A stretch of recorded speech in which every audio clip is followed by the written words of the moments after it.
thanks, Shaka. Some analysts say that Namibia has a large deficit that the government may have difficulty containing.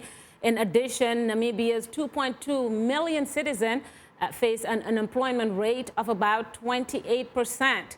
Its rural, cashless subsistence economy is in dire need of reform. The beautiful country that shares borders with Angola, Zambia, Botswana, Zimbabwe, and South Africa has tremendous natural resources, including diamond, copper, gold, silver, and tin, just to name a few. It's also the world's fifth largest producer of uranium.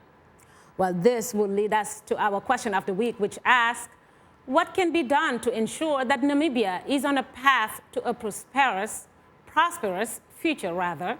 Well, starting off the conversation is a viewer from Nigeria with our letter of the week. Omunua Okugbo Igodalo from Nigeria writes, Namibia is an important part of Africa. It needs a leadership with a very strong sense of mission and citizenry that is patriotic. Emphasis must be placed on students obtaining a high-quality education with a high level of scientific and technological development. Namibians must believe in their ability to transform themselves as individuals and their country as a whole. Well, that was Omunua Okugbo Igodalo from the West African country of Nigeria. Before we move on to more comments, first thanks everyone for using all our social media platforms to communicate with us. And another reminder that we are tweeting live today. Just use the hashtag VOA Namibia. And if you haven't yet, do follow us at VOA Shaka.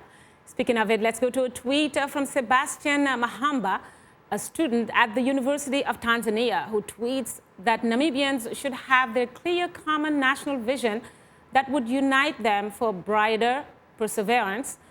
We have another tweet while we're at it, this time from Ortega, who says that Namibians should assure that rules of law and regulations of better government and better management. And he continues and says that mismanagement is dangerous. Well, now to a comment from a Facebook follower.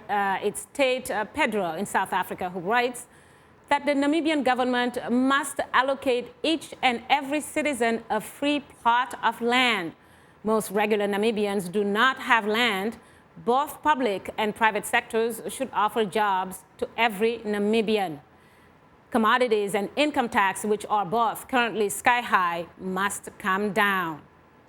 Well, Mr. President, if you are able to allocate a piece of land to every Namibian, I think, please let me know, because I might ask for Namibian citizenship at this point. Anyway, a range of questions here. Your thoughts? I think your sending it as citizenship is good enough, plus the fact that you may, in fact, have an American, and who knows, Paris.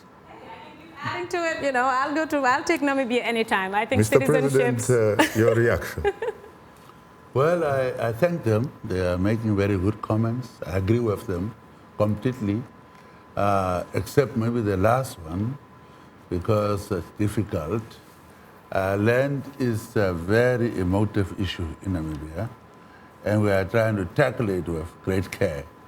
It is true that land was stolen by white people, let's say 100 years ago. And say, Shaka, a child was born on a stolen land who happens to be white, on Namibian soil and Namibian blood. That child is as equally citizen as I am. So I cannot just therefore grab the land because the land was stolen by the father. When that father died long time ago, and that child is now maybe 50 years old on that land. So that is the difficulty we are dealing with. Constitution is talking about justice. Rulers must administer in a just manner. When you take the oath, you have to protect that constitution. So we are doing what we can. It is true, Namibia is a land of quite big disparities, haves and have-nots. And sometimes that is growing up. That's why we are saying we declared war against poverty. And land is very important. Land is being bought We are buying the land to settle those who are landless. It's a slow process. What people are saying is that process is not working. Willing buyer, willing seller. We must now maybe nationalize and so on. These have all their drawbacks. We're looking at it, but you see, peace is very important. Peace and democracy. When you have peace and democracy, you can decide, and you have peace. Children are not going to run around like in Syria and so on. People should look at what is happening in some countries where there's violence. I keep on telling them it's easier to destroy, very difficult to build.